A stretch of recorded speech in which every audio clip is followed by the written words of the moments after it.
Most people believe that life changes through big moments, massive opportunities, or sudden breakthroughs. But the truth is much quieter and much more brutal. Life does not change in big moments. It changes in small, disciplined hours. You do not need to control your entire day to change your life, but you must conquer exactly 1 hour. You don't feel lazy. That's not the real problem. What you feel is something harder to explain, a kind of low-grade exhaustion that never fully goes away. You sleep, but you don't feel restored. You work, but you don't feel progress. You stay busy, but something inside you knows you are not actually moving forward. And that quiet awareness, that's what drains you the most.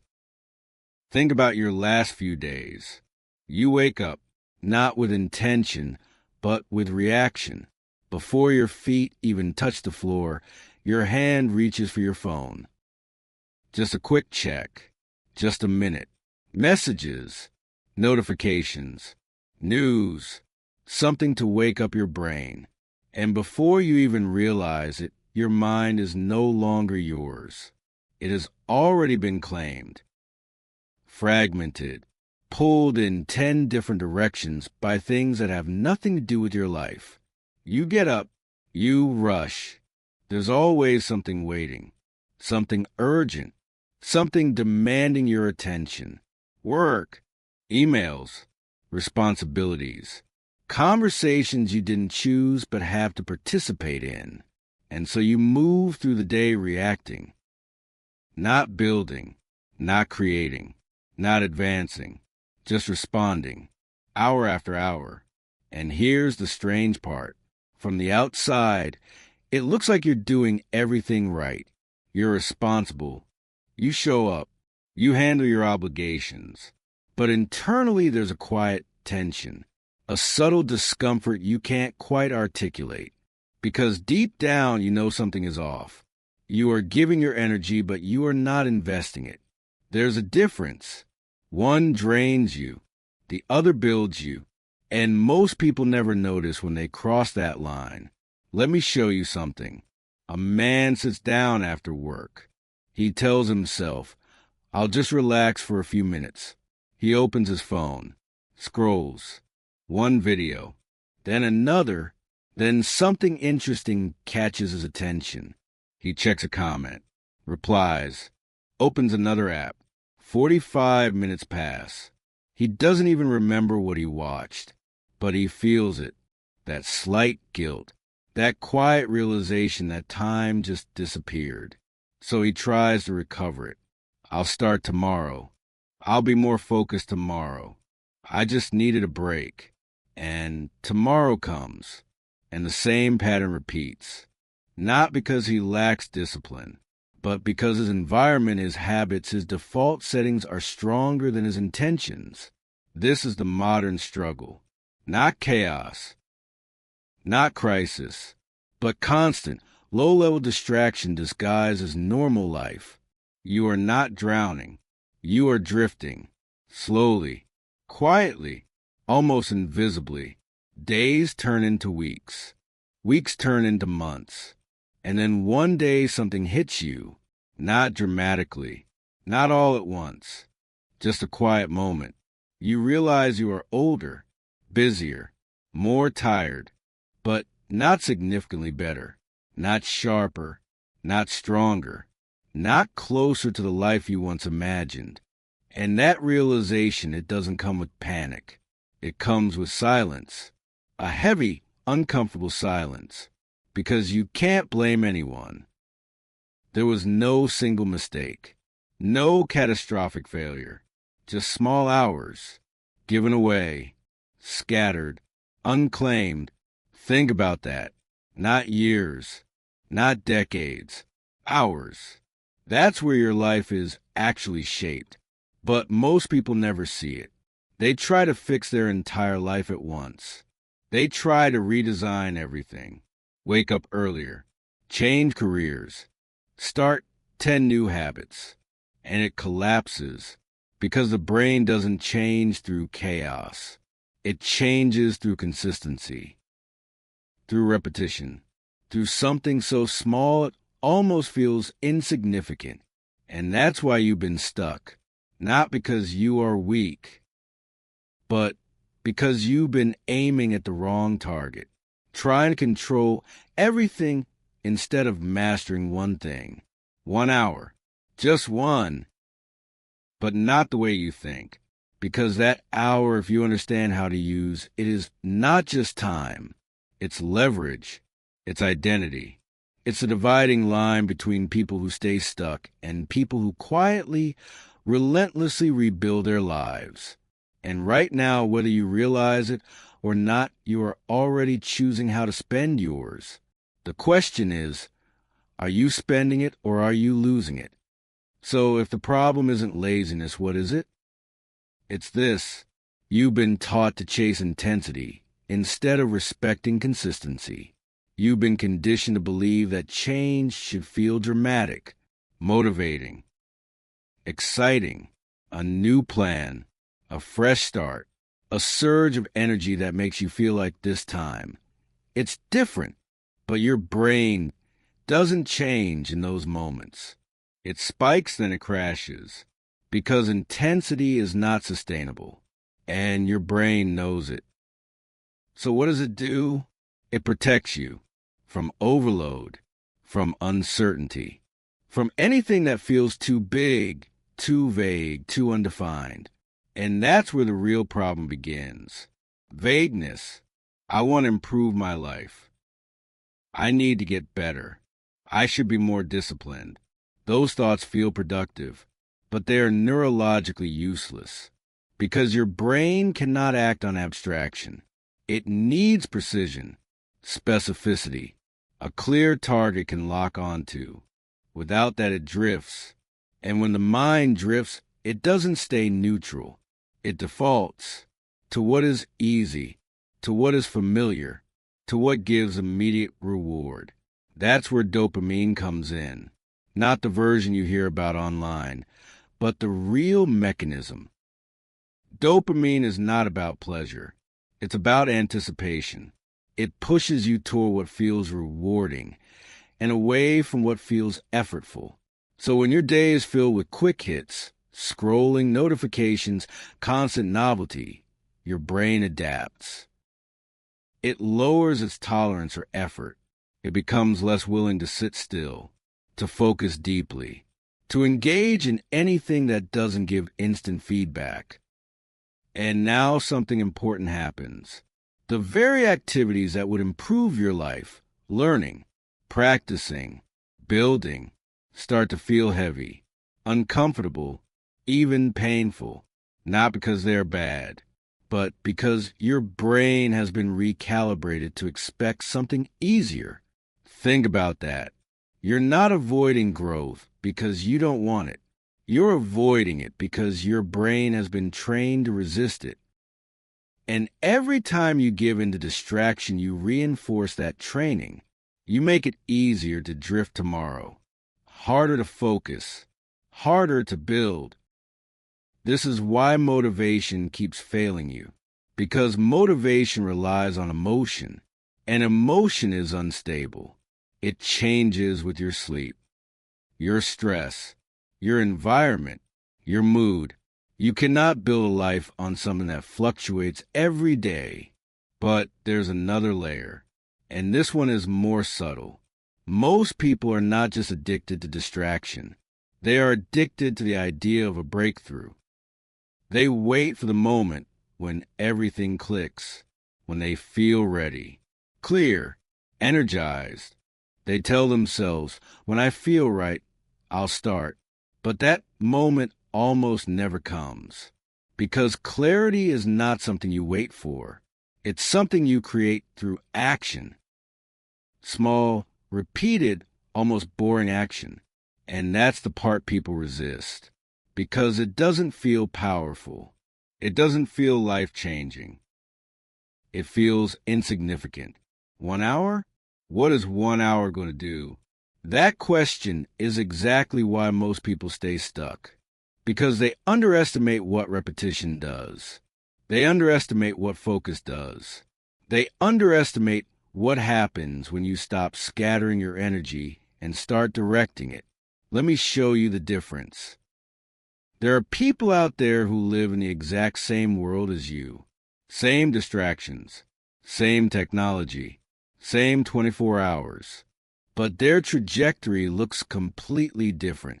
Not because they are smarter, not because they have more time, but because they treat one thing differently. Their focus time. They don't leave it exposed. They don't fit it in. They protect it ruthlessly. There's a quiet pattern you'll notice if you study high performers closely.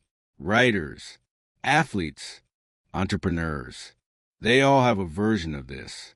A block of time where the world is shut out. No notifications. No interruptions.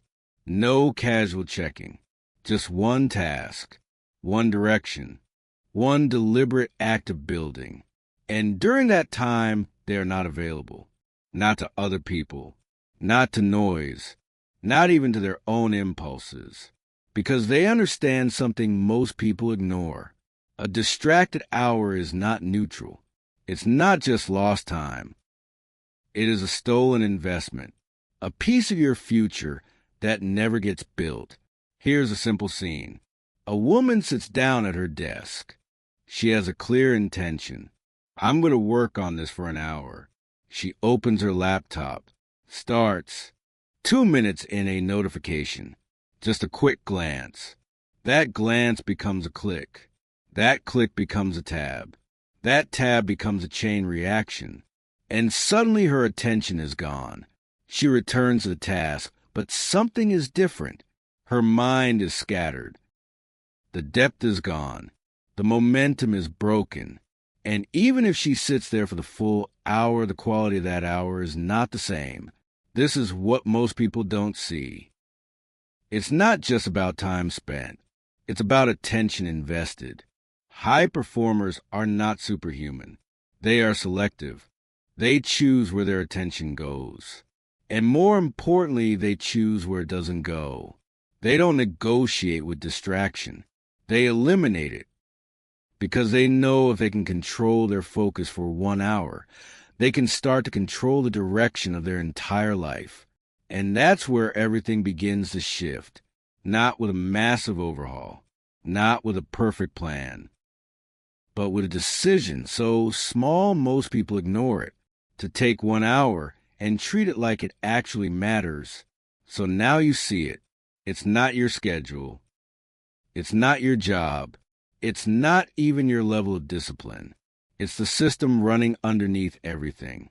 Invisible, automatic, and incredibly consistent. Because whether you realize it or not, your life is not shaped by what you intend to do. It's shaped by what you repeatedly do without thinking. There's a loop operating in the background of your behavior. Every single day. Trigger, craving, response, reward. Again, and again, and again. You wake up. That's the trigger. Your brain expects stimulation. That's the craving. So you reach for your phone. That's the response. You get novelty, information, a small hit of relief. That's the reward. And just like that, the loop reinforces itself. Not once, but hundreds of times per week. Now here's where it becomes dangerous. Because this loop doesn't just control your actions. It starts to define your identity. Quietly, gradually, without asking for permission. You begin to see yourself a certain way. I'm easily distracted. I can't stay consistent.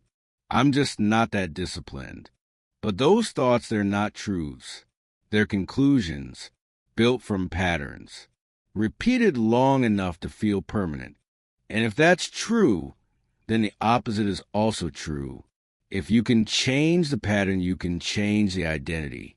Not through motivation, not through willpower spikes, but through repetition.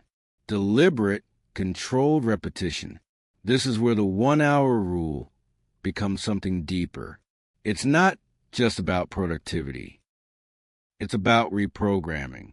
Every time you sit down and commit to 1 hour of focused, intentional effort, you interrupt the old loop. You create a new one. Trigger, the chosen time. Craving, the intention to build. Response, focus work. Reward, progress. Clarity, self-respect. And at first it feels unnatural because you're going against your conditioning. Your brain will resist. It will look for exits. It will suggest easier alternatives. Check your phone. Take a break. You can do this later. That voice is not logic. It's habit. And if you follow it, you reinforce the old identity. But if you stay, even for a few minutes longer than you want to, something shifts. Not dramatically, but noticeably. Your mind settles. Your attention stabilizes. You begin to enter a different state, a state most people rarely experience anymore, undistracted focus. And in that state, something powerful happens. You don't just complete tasks. You build capacity. Your brain starts adapting.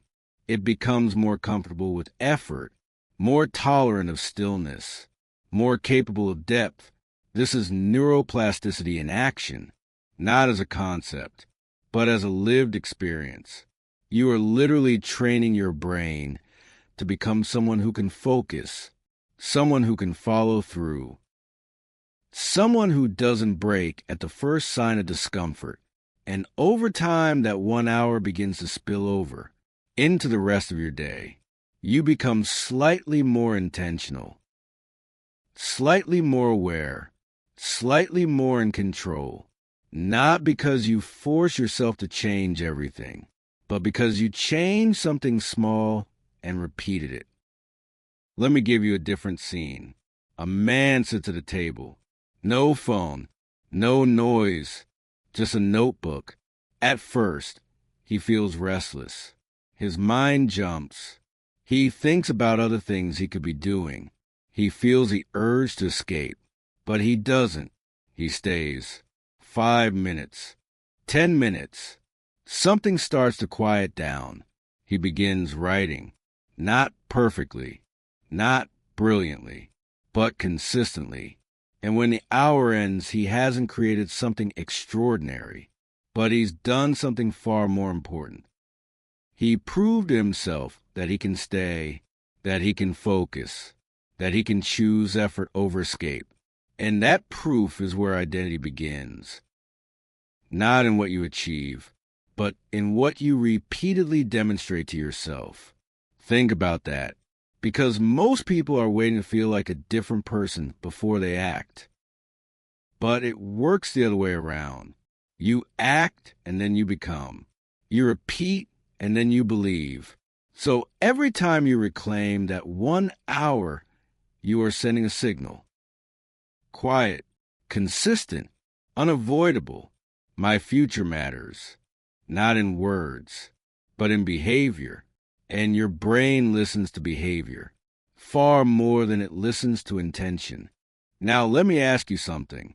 Right now, be honest. Are you just listening to this like every other video? Letting it pass through your mind, nodding along, feeling a temporary sense of clarity, only to return to the same patterns later? Or are you actually considering what this would look like in your life? Because understanding this is not enough. It will never be enough. Insight without action is just another form of distraction. It feels productive, but it changes nothing. So here's the real question. Now, do you agree? Now, does this make sense? But this, are you willing to take 1 hour and protect it like your life depends on it? Because in a very real way it does. So now you understand the mechanism. You see the pattern. You feel the gap between where you are and where you could be. But none of that matters unless you can execute. Not perfectly, not intensely, but consistently. So let's make this real. Not as an idea, but as something you can actually do today. Because the 1 hour rule only works if it becomes real in your life.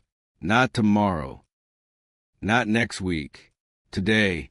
And it starts with something most people underestimate. Not effort, not motivation, environment. Because if your environment stays the same, your behavior will return to the same default, no matter how inspired you feel right now. So the first shift is isolation. Not forever, not extreme, just 1 hour. One protected space where nothing enters. No notifications, no messages, no background noise pulling at your attention. And I want you to notice something. The resistance you feel just thinking about that slight discomfort, that urge to say, I'll just keep my phone nearby, that's not convenience. That's dependency. Because your brain has been trained to expect interruption, to rely on stimulation. So when you remove it, it feels wrong. But that feeling is exactly where your growth begins. You don't need a perfect setup. You don't need a special room. You just need a boundary, a clear, non-negotiable line that says, for this hour I am unavailable, not to the world, not even to your impulses. And at first you won't feel focused. You'll feel restless. That's normal. That's detox. Stay anyway, because the second shift is direction. Most people sit down and waste half their time deciding what to do. They open something, close it, switch tasks, second guess, and just like that the hour dissolves. Not because they're lazy, but because they're unclear. So before your hour even begins, you decide exactly what you will do, not something vague, not something open-ended, something measurable, something undeniable. I will read 10 pages. I will practice speaking for 20 minutes. I will write 300 words. Simple, specific, finishable, because clarity reduces resistance. Your brain doesn't have to negotiate. It just executes. And this is where something subtle happens. When the task is small enough, your brain stops seeing it as a threat. It doesn't trigger avoidance. It allows entry. And once you start, momentum builds. Not from force, but from movement. Now here's where most people go wrong. They try to do too much. They sit down and think, this is my hour. I need to maximize it. So they overload it.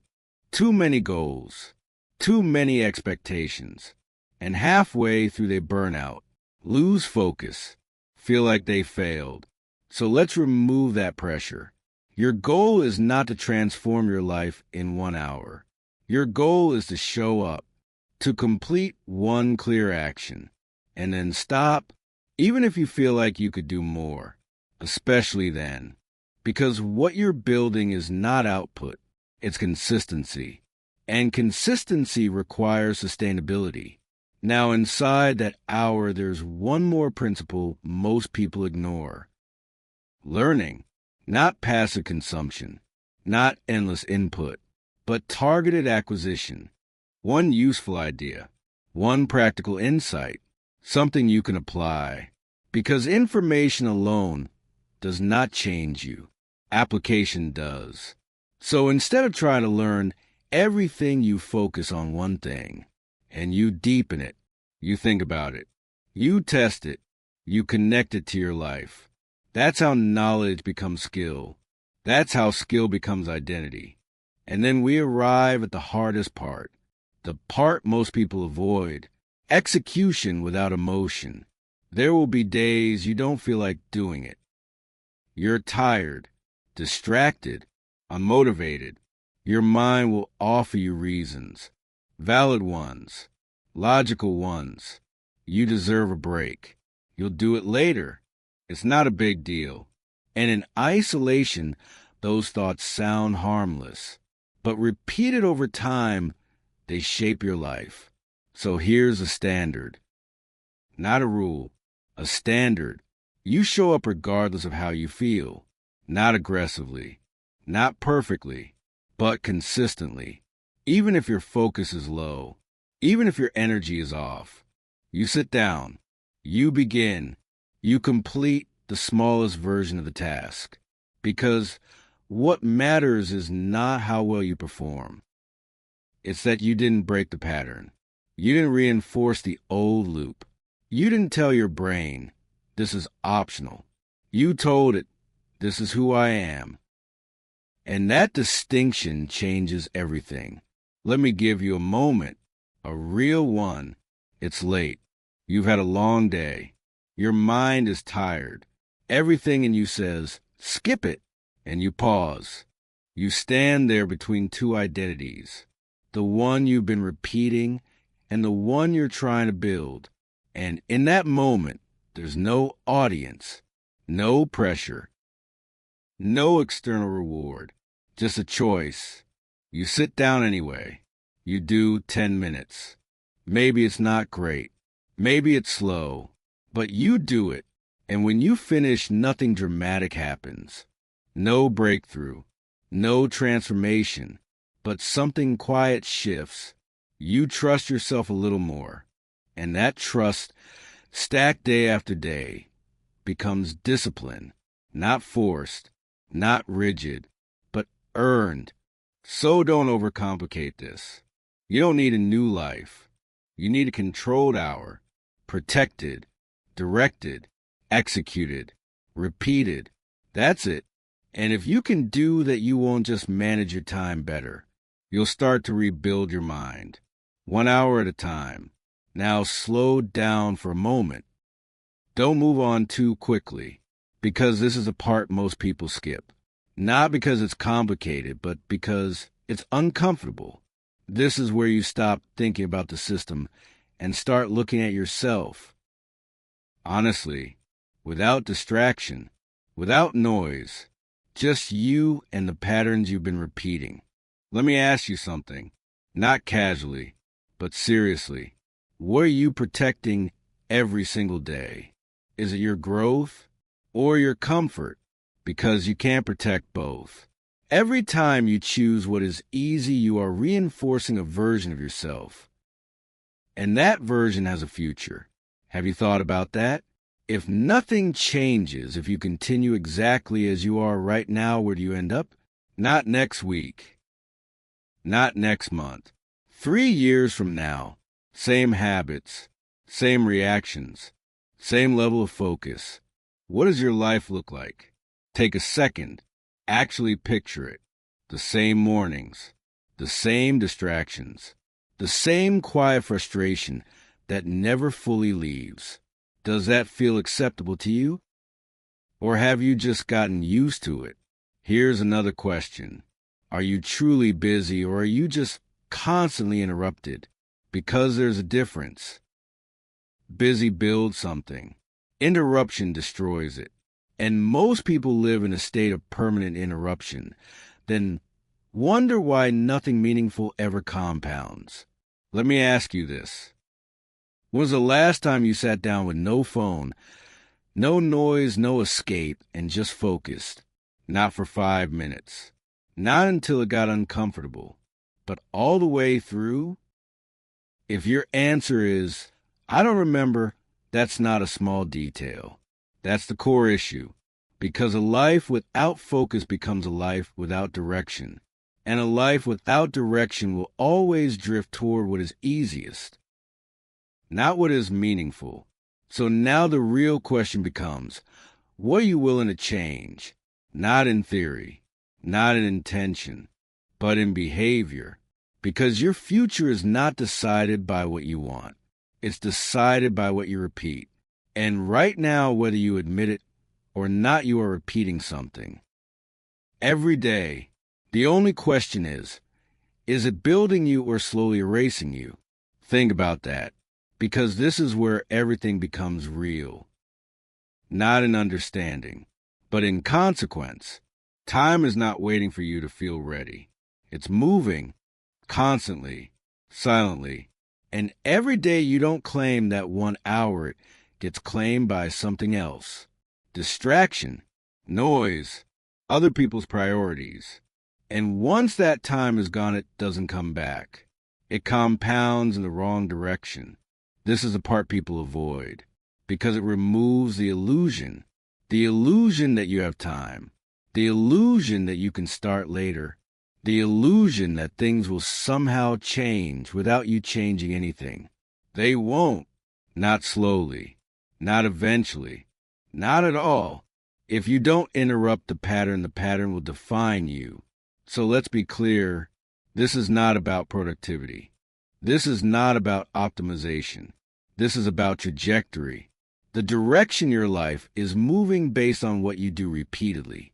And if that direction is off, even slightly, time will amplify it, not correct it. So here we are. No more theory. No more explanation. Just a decision. Not a big one. Not dramatic. But real. You either continue as you have been, or you interrupt the pattern. Today. Not tomorrow. Not when you feel better. Not when things calm down. Today. You take 1 hour. You choose what it will be used for. You remove everything that doesn't belong. And you begin. That's it. No overthinking. No perfect setup. No waiting. Because the moment you delay, you reinforce the old identity. But the moment you act, even imperfectly, you create a fracture in the pattern. And through that fracture, something new can emerge. Control. Clarity. Direction. You don't need to fix your entire life. You need to prove to yourself that you can control one part of it, completely, consistently, without negotiation. That's where discipline begins, not as punishment, but as ownership. Ownership of your time, your attention, your future. And once you taste that, even in a small way, everything changes. Because you realize something most people never do. You were never stuck. You were just unstructured, undirected, unprotected. Give yourself structure, and you give yourself a path. Protect your time, and you protect your potential. So this is your moment. Quiet, simple, but decisive. Will you continue reacting to your life, or will you start building it? Will you keep giving your hours away, or will you finally claim one? Not perfectly, not forever. Just a day, 1 hour. That's all it takes to begin. And if you're serious about becoming someone who operates at a higher standard, not occasionally, but consistently, then stay here. Not just for motivation, but for transformation.